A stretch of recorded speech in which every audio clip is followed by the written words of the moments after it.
Alam mo, isa sa mga problema ng mga nanay pag fried chicken, gusto ng mga anak puro balat. Kaya ito, ipapa-craving satisfied ko talaga sila today. Bumili ako ng half kilo ng chicken skin sa supermarket.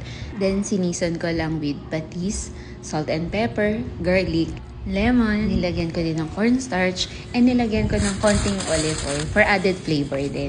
And because chicken skin is not so healthy, we are going to use air fryer. Mas healthy way talaga if i-air fry natin siya versus sa i-deep fried natin yung chicken skin. Kasi marerender mo ng ganito yung fat niya.